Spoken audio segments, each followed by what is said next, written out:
Welcome to Lady Cece's World, where we engage, educate, and elevate you to be your absolute authentic self from the inside out. I am your host, none other than Lady Cee Cee. So let's get to it.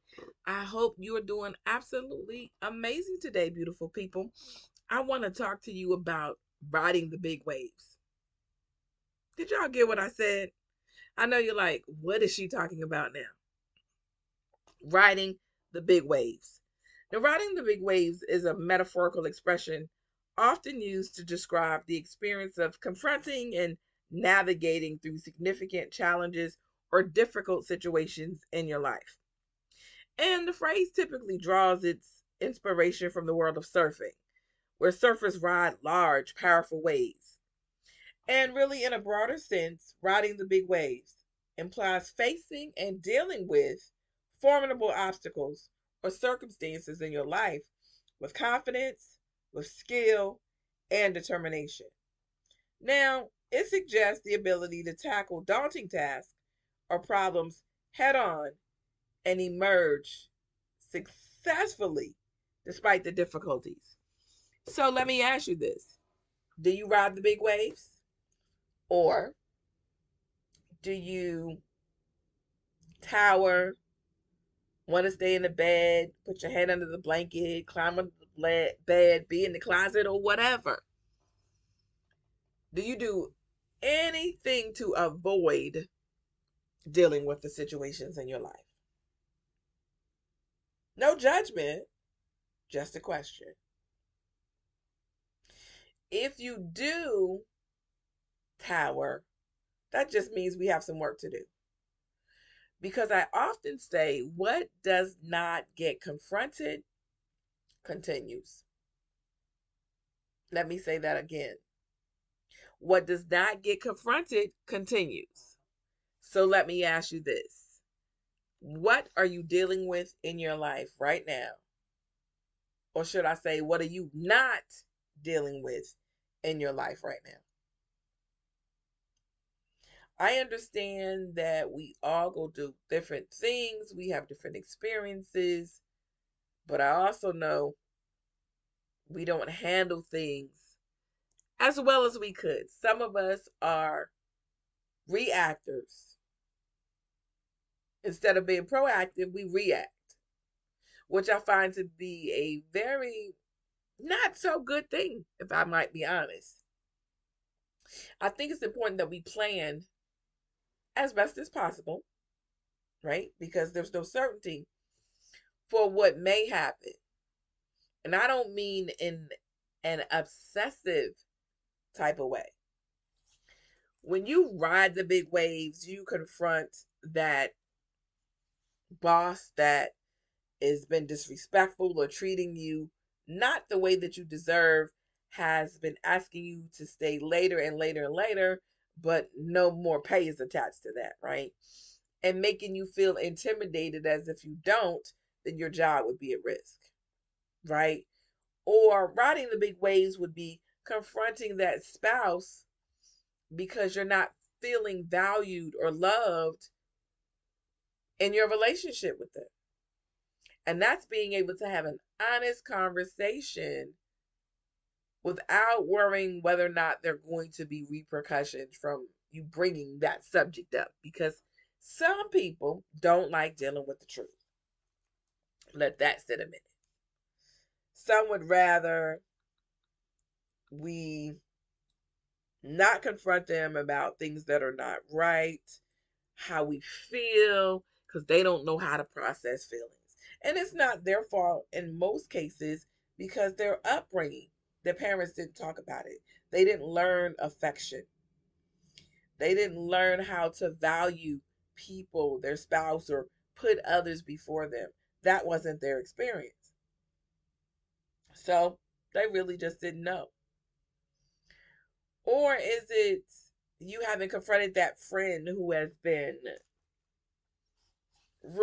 ruthless, disrespectful, unkind, thinking that they're better than any of those things, and you just let it roll off your back, no big deal, and you keep moving?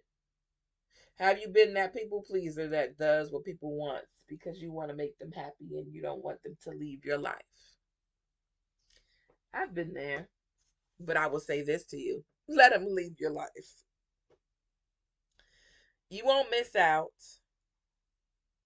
I promise you, you won't. God will put other people in your life that will truly be there for you, that will have your back, that will love you, that will lift you, that will be honest with you, that will tell you the truth.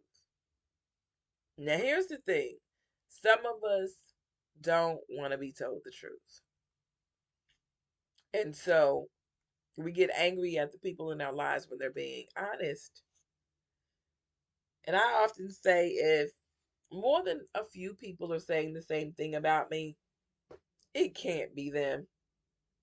So that may mean you need to take the opportunity to reflect and hear what people are saying who love you and you know love you, and see if there's some truth to that.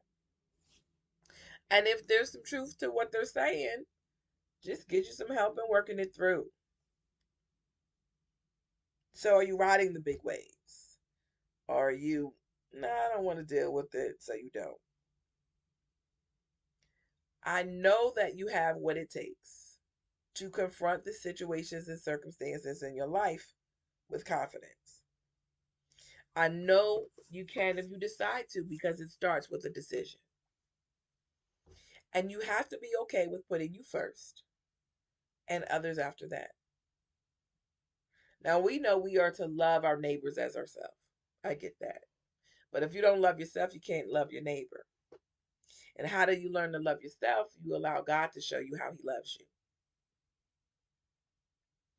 And He'll put people in your life that'll show you, if you allow them to,